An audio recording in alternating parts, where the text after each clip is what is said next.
মেয়েদের রূপবতী হওয়ার চেয়ে গুণবতী হওয়া অনেক বেশি জরুরি। তেমনি রূপবতী হওয়ার চেয়ে ভাগ্যবতী হওয়া আরও বেশি জরুরি।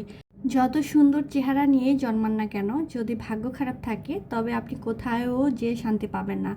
অবহেলায় অনাদরে বড় হতে হবে। আপনার প্রিয় মানুষটাও যদি আপনাকে অবহেলা করে তবে তো আপনার যাওয়ার জায়গা কোথাও নেই। তাই আমি মনে করি আমাদের রূপবতী হওয়ার চেয়ে ভাগ্যবতী হওয়া অনেক বেশি জরুরি। এমন একটা মানুষ জীবনে দরকার, যেই মানুষটার কাছে আপনার চেহারা নয়, আপনার মনটাই আসল। যেই মানুষটা শুধু আপনাকে ভালোবাসবে, আপনার ভিতরটাকে ভালোবাসবে, আপনার বাহ্যিক সৌন্দর্যকে নয়, আপনার প্রতিটা ইচ্ছা অনিচ্ছা, ছোট ছোট ভালো লাগা ভালোবাসাকে প্রায়োরিটি দিবে। এমন একটা মানুষ আমরা প্রত্যেকেই চাই। হ্যালো এভরিওয়ান, আসসালামু আলাইকুম। This is miss Suraiya Niha. Welcome সবাইকে নতুন একটা ব্লগে। কেমন আছেন সবাই? আই হোপ সবাই ভালো আছেন। আলহামদুলিল্লাহ, আমি আমার পরিবার নিয়ে ভালো আছি। আজকের ব্লগটা শুরু করলাম সকালবেলা। নাস্তা বানাচ্ছি রান্নাঘরে। আমার বেবি প্যানকেক খেতে চেয়েছে। ঘুম থেকে উঠে প্রথমে বলেছে মাম্মি আজকে প্যানকেক বানাবে। সো বাচ্চা যেহেতু আবদার করেছে তাই বানিয়ে দিচ্ছি ওকে। এর আগে আমি অনেকবার অফার করেছিলাম, বাট আমার বেবির ছুঁয়েও মুখে দেখেনি। যতবার বানিয়েছি ততবার আমাদের খেতে হয়েছে, ও খায়নি। এখন যেহেতু নিজে থেকে বলেছে তাই ভাবলাম বানিয়ে দিই, দেখা যাক। যদি একবারও মুখে দেয় তারপরে আমি সার্থক, কারণ খেতে খেতেই খাওয়া শিখবে। না খেলে আসলে টেস্ট বুঝবে না, টেস্ট না বুঝলে খেতেও ইচ্ছে করবে না।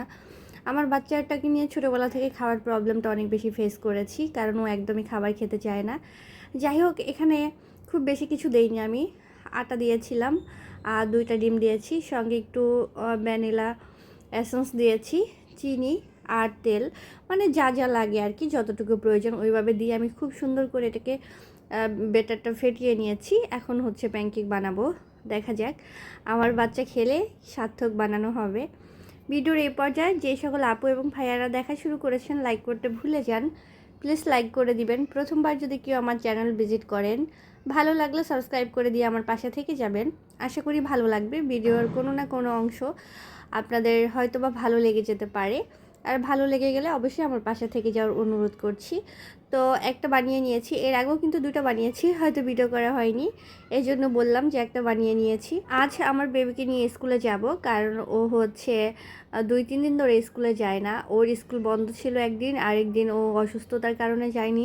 একদিন প্রচুর বৃষ্টি হচ্ছিল, সেজন্য যেতে পারিনি। মানে মোট কথা বলতে 3 দিন স্কুল বন্ধ গিয়েছে। আর যেদিন বৃষ্টি হয়েছে ওই দিন হচ্ছে বৃষ্টির জন্য যেতে পারিনি, তবে ওই দিন কিন্তু ক্লাস হয়নি, মজার ক্লাস ছিল আর কি, নর্মালি সব কিছু মিলিয়ে। তো আজকে ওকে স্কুল নিয়ে যাব, তাই ওর আবদারের নাস্তাটাই বানাচ্ছি, দেখা যাক কতটুকু খায়। সকালে মোটামুটি তেমন কোনো আজকে কাজ নেই, কারণ কাজের আপা আসেনি। রাতের কাজ তো প্রতিদিন রাতেই গুছিয়ে রাখি, তাই কোনো অতটাও প্রবলেম হচ্ছে না। তবে রান্নাবান্নাটা রয়ে গেছে। যেদিন দেখা যায় সকালে রান্নাবান্না করে ফেলি, সারাদিন তো বেশ ভালোই যায়। তবে আজকে যেহেতু সকালে রান্নাবান্না করছি না, আমার দুপুরে একটু প্রেশার পড়ে যাবে। তো আমি স্কুলে বাচ্চাকে নিয়ে যাওয়ার আগেই মাছটা ভিজিয়ে রেখে যাব, যাতে আসার পর আমার সহজ হয়ে যায়। আর যেহেতু আমি হচ্ছে সিলিন্ডার গ্যাস ব্যবহার করি, খুব একটা প্রবলেম হয় না। দেখা যায় 1-1.5 ঘন্টার মধ্যেই 2টা আইটেম ভাত রান্না হয়ে যায়।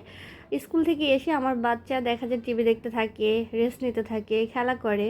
মানে মোটামুটি হচ্ছে ওকে যতই বলি স্কুল থেকে আসার পরে নিয়ে দিই, চলো গোসল করিয়ে দিই, ও আধা ঘন্টা সময় নেবে। মানে 2টার আগে গোসল করবেই না। দেন খাওয়াতে খাওয়াতে 3টা 3:30টাও বেজে যায়, কারণ খেতে বসতে চায় না। আর যেহেতু একা মানুষ, তো আমারও খেতে খেতে লেট হয়ে যায়। যতই সকালে রান্না করে রেখে যাই 11টা বাজে, সেই এসে খেতে খেতে 3টাই বেজে যায়। যাই হোক, প্যানকেকগুলো করে নিয়েছি, আর সঙ্গে আমার জন্য রং চা করতেছি। আমার ভয়েস শুনে সবাই বুঝতে পেরেছেন অনেক সর্দি লেগেছে, গলাটা একদম ব্যথায়, মানে কি বলবো, খুবই বাজে অবস্থা হয়ে আছে। ঢেক গিলতে কষ্ট হচ্ছে। কালকে ভিডিও দেওয়ার ইচ্ছা ছিল, বাট এই গলার জন্য দেইনি। যাই হোক, চাটা খেয়ে বাচ্চাকে নিয়ে স্কুলে গিয়েছিলাম। স্কুল থেকে চলেও এসেছি, ভিডিও করিনি। বাচ্চাকে নিয়ে খুব একটা ভিডিও আমি করি না, আপনারা সবাই জানেন। তো এই যে ব্যাগ এখানেই রেখে দিয়েছে। আসার পরে সে তো খেলায় ব্যস্ত, আর এসে হচ্ছে নাস্তা খেয়েছে, নিউটেলা খেয়েছে। টি টেবিলের অবস্থা তো দেখে বুঝতে পারছেন কি হয়েছে। তো ভাবলাম আগে টি টেবিলটা গুছাই, কারণ মোটামুটি সব কিছু গুছানোই আছে, তেমন কোনো কিছু গুছাতে হবে না। শুধু এই আমার ড্রয়িং রুমের স্পেসটা গুছিয়ে দিই, বাচ্চাকে ওর জিনিসপত্রগুলো তুলে টি টেবিলটাকে গুছিয়ে দিব। তাছাড়া আজকে বাচ্চাকে স্কুলে নিয়ে যাওয়ার পরে আমার জন্য টুকিটাকি কেনাকাটাও করেছি, সেগুলো আপনাদের সঙ্গে শেয়ার করব। এই তো আমার নাপা ওষুধ, ঠান্ডা যেহেতু লেগেছে নাপা তো খেতেই হবে। তাছাড়া কোনো উপায় নেই। আসলে আমার ঠান্ডা লাগা মানেই আমার একমাত্র ওষুধ নাপা। যেহেতু আমার ঠান্ডা লাগলে খুব একটা কাশির প্রবলেম হয় না, এজন্য আমার কখনো সিরাপও খেতে হয় না। আপাতত কয়েক বছর ধরে খাচ্ছি না, এর আগে খেয়েছি। যাই হোক, টি টেবিলটাকে গুছিয়ে নেই, কারণ যত ঝড় তুফান আমার এই টি টেবিলের উপর দিয়ে যায়। আমার বেবি এখানেই সবচেয়ে বেশি সময় স্পেন্ড করে, কারণ ও টিভি দেখবে, খেলবে, ড্রয়িং রুমে বাচ্চাদেরকে পড়তে বসাবে, যা ওর যত টেডি বিয়ার আছে সবাইকে সোফার মধ্যে পড়তে বসিয়ে দিবে। তো যত ঝড় তুফান, ঘূর্ণিঝড় বলেন, সাইক্লোন বলেন, সব আমার হচ্ছে ড্রয়িং রুমের উপর দিয়ে যায়। তো বাচ্চা আসলে ছোট যতদিন আছে ততদিন এলোমেলো থাকবে, এটা কোনো ব্যাপার না। আর এটা নিয়ে আমি আহামরি খুব একটা প্যারাও নেই না। সত্যি কথা বলতে গুছিয়ে রাখতে পারবো সারা জীবন, কিন্তু আমার বাচ্চার শৈশবটা কিন্তু আর ফিরে আসবে না। ধীরে ধীরে বড় হয়ে যাচ্ছে, বড় স্কুলে ভর্তি করলে তখন দেখা যায় পড়াশোনার চাপ বাড়বে, খেলতে পারবে না। একটা সময় দেখা যায় আর সর্বোচ্চ 2-3 বছর হয়তো খেলার মধ্যে থাকবে, তারপরে কিন্তু আর খেলার বয়সটাও থাকবে না। পড়াশোনার চাপে খেলতে ইচ্ছাও করবে না, যতটুকু সময় পাবে ঘুমাতেই মন চাইবে। সো এই জন্য আমি খুব একটা প্যারা নিই না, যে ও ওর মন মতো ওর শৈশবটাকে এনজয় করুক। আমি ঘর তো গুছিয়ে সারা জীবনই রাখতে পারবো, কিন্তু এই স্মৃতিগুলো আর কখনোই আসবে না।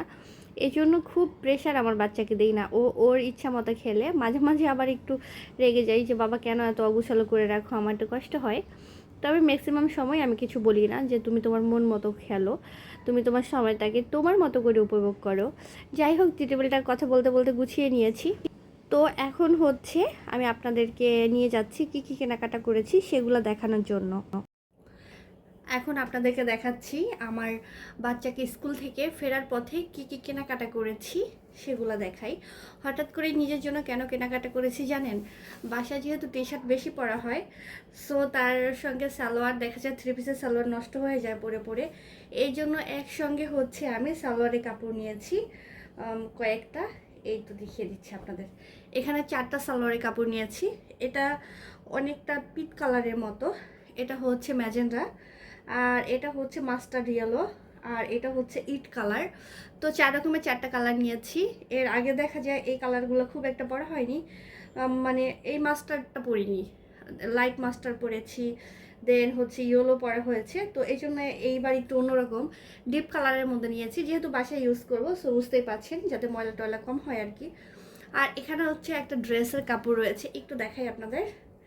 এই জামাটা দেখেই ভালো লেগে গেছে আমার। মানে মেয়ে মানুষ বলে কথা, যতই বলি কিছু কেনাকাটা করব না, তারপরে কেন যেন দেখলে আর সহ্য হয় না। এখনও 3টা ড্রেস রয়েছে না বানানো, মানে এখনও বানানোর সুযোগই পাইনি কাটার, তারপর আবার এটা কিনে নিয়েছি।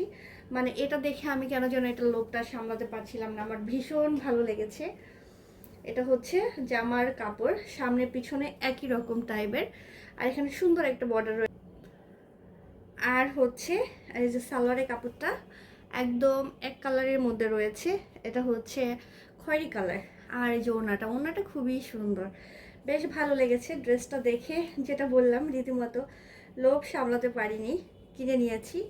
আসলে মেয়ে মানুষ মনে হয় আমার মতোই হয়, ড্রেস আর ঘরের জিনিস দেখলে মাথা নষ্ট হয়ে যায়। আমার ড্রেসের প্রতি অনেক ফ্যাসিনেশন কাজ করে, ভালো যদি একবার চোখে লেগে যায় তখন সেটা রেখে আর আসতে পারি না। তো এই যে এই ড্রেসটা কেমন লেগেছে জানাবেন সবাই। আমার তো বেশি ভালোই লেগেছে, যখন মেক করব অবশ্যই হচ্ছে পরে ছবি দিব, আপনাদের সঙ্গে শেয়ার করব। তো মেয়েকে নিয়ে আসার পর আর তেমন কোনো কাজ করা হয়নি। এখন হচ্ছে রান্না বান্নায় চলে যাব, একদম রান্নাঘরে চলে যাব সরাসরি। আপনাদের কাছে কেমন লেগেছে জানাবেন, ভালো লাগলে কমেন্ট করে। মাছ ভেজে নিচ্ছি, আর এখানে ভাজি করব, মাছ রান্না করব। আমি দুপুরে কাজগুলো অফ ক্যামেরায় করে নিব, কারণ অনেক বেশি গরম লাগতেছে। আসলে বাইরে থেকে আসার পরে এই গরমে রান্না করতে ইচ্ছে করে না, তবে কিছুই করার নেই, কারণ যেহেতু রান্না করে রেখে যাইনি, করতে হবে। আর এখন করে একবারে গোসল টোসল করলে, খাওয়া দাওয়া করার পরে দুপুরে দেখা যায় তেমন কোনো কাজ নেই, আর রাতেরবেলাও করতে হবে না। রাতের খাবারের আয়োজন সেটা পরেরটা পরে দেখা যাবে। যাই হোক, রান্নাবান্না অফ ক্যামেরায় করে নিয়েছি, বাচ্চাকে গোসল করিয়েছি, নিজে গোসল করেছি। এখন হচ্ছে এই তো খাবার খেতে চলে এসেছি। আজকে দুপুরে হচ্ছে মাছ রান্না করেছি আলু সিম দিয়ে, এটা হচ্ছে রুই মাছ। আর সঙ্গে রয়েছে মিক্সড সবজি, আলু, গাজর, তারপরে সিম, এখানে রয়েছে পটল, মানে মোটামুটি 4-5টা সবজি মিক্স করে রান্না করেছি। তো আজকে আমাদের দুপুরে মামের খাবার এটাই ছিল, এটা দিয়েই দুপুরে লাঞ্চ করেছি। কারণ নিধির বাবার অফ ডে, তবে নিধির বাবা হচ্ছে একটা অনুষ্ঠানে গিয়েছে। অনেক দূরে, জায়গাটার নাম মনে নেই। সেখান থেকে আসার সময় কিন্তু আমার জন্য এই তো অনেক কিছু নিয়ে এসেছে। গত কয়েকদিন আগে গ্রামে গিয়েছিল, তখন বলেছিলাম যে আমার জন্য রসমালাই নিয়ে আসবে। আমাদের কাজের হাটের রসমালাই খেতে আমার বেশ ভালো লাগে। তো অনেক বৃষ্টি ছিল, সেজন্য নিয়ে আসতে পারেনি। মানে সময় হয়নি সেটা বলবো না, বৃষ্টির কারণেই নিয়ে আসতে পারেনি। কারণ আমি যেহেতু খেতে চেয়েছি, যতই অল্প সময় থাকুক ও ঠিকই নিয়ে আসতো, কিন্তু বৃষ্টির জন্য আনতে পারেনি। কিন্তু সেটা কিন্তু আমার হাজব্যান্ড মাথা থেকে ভোলেনি। তো এই যে বিয়ের দাওয়াতে গিয়েছে, ওখান থেকে নিয়ে আসছে। আর আজকেও আসার পথেও হচ্ছে বৃষ্টি পেয়েছে, অনেক বৃষ্টি হয়েছে। তো বৃষ্টিতে এই যে কার্টুন কুটুন সব ছিঁড়ে গেছে, রসমালাইয়ের ঝোলও পড়ে গেছে, কিন্তু মানে বাইরে দিয়ে পড়েছে, ভিতরে অক্ষত রয়েছে। তো এই তো দেখিয়ে দিচ্ছি, এই রসগোল্লাটা নাকি ওখানের খুবই মজার মিষ্টি, এই জন্য নিয়ে এসেছে আমার জন্য। তো আমি ওকে বলেছিলাম যে কেন নিয়ে এসেছো, কারণ ও যেহেতু ডায়াবেটিক্স হওয়ার পর থেকে মিষ্টি খাওয়া একদম ছেড়ে দিয়েছে। আর আমার হাজব্যান্ড না খেলে আবার কোনো কিছু আমার খেতে ভালো লাগে না। তো এই জন্য একটু মনটা খারাপ হয়েছে যে শুধু রসমালাইটাই নিয়ে আসতাম, মিষ্টি কেন নিয়ে আসতো। কারণ মিষ্টি আমার হাজব্যান্ডের ভীষণ পছন্দের একটা জিনিস, বাট সেই জিনিসটা ও খাওয়া ছেড়ে দিয়েছে। আর আমি ওকে রেখে কিভাবে খাবো সেটাই মাথায় ঢুকছে না। সত্যি কথা বলতে আমাদের দুজনের বন্ডিংটা আলহামদুলিল্লাহ, আমরা হাজব্যান্ড ওয়াইফ কম, বন্ধু বেশি। আমার অপছন্দের জিনিস কখনোই আমার হাজব্যান্ড করে না, আর ওর অপছন্দের কোনো খাবার বা অপছন্দের কাজ সেটাও আমি করি না। কেন যেন আমাদেরকে দুজনের কাছে দুজনের প্রায়োরিটি অনেক বেশি। যাই হোক, আমি একটু বেশি করেই নিয়ে নিয়েছি, দেখা যাক একটা দুইটা যদি ওকে খাইয়ে দিতে পারি। তবে এই রসমালাইটার মানে মিষ্টির পরিমাণ খুবই কম ছিল, বেশ ভালোই লেগেছে খেতে। যেহেতু গ্রাম সাইডে একদম অথেন্টিক ওরা গরুর দুধ দিয়ে করে, পিওর একদম সুন্দর করে করে, এই জন্যই আমার হাজব্যান্ড নিয়ে এসেছে। আর আমাকে বলতেছিল এটা নাকি খুবই নাম করার, ওখানের বিখ্যাত এই রসগোল্লাটা আর রসমালাইটা, সেই জন্যই নিয়ে এসেছে।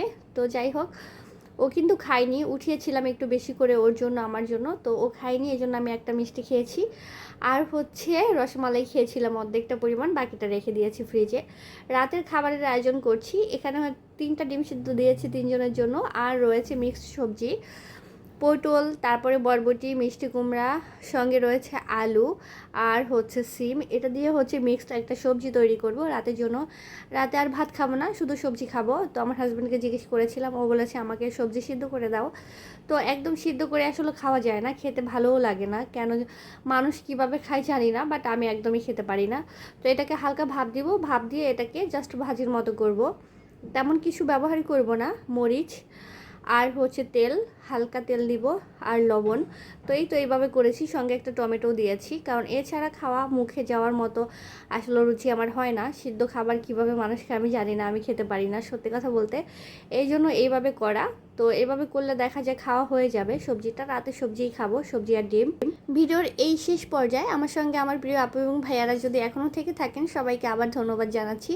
সেই সঙ্গে যারা নতুন যুক্ত হয়েছেন তাদেরকে আমার চ্যানেলটা সাবস্ক্রাইব করে আমার পাশে থেকে যাওয়ার অনুরোধ করছি। তো এই তো আমাদের রাতের খাবার ডান, এখানে ডিম নিয়ে নিয়েছি আর শসা নিয়েছি উপরে, সঙ্গে লেবু দিয়ে দিয়েছি। খাবারটা কিন্তু বেশ ভালোই লেগেছে, খুব খারাপ লাগেনি, তবে শুধু সিদ্ধ হলে একদমই খাওয়া যেত না। যাই হোক, আজকে ছোট্ট একটা ব্লগ আপনাদের সঙ্গে শেয়ার করলাম, আশা করি আপনাদেরকে ভালো লেগেছে। যদি ভালো লাগে অবশ্যই কমেন্ট করে জানাবেন। আল্লাহ হাফেজ।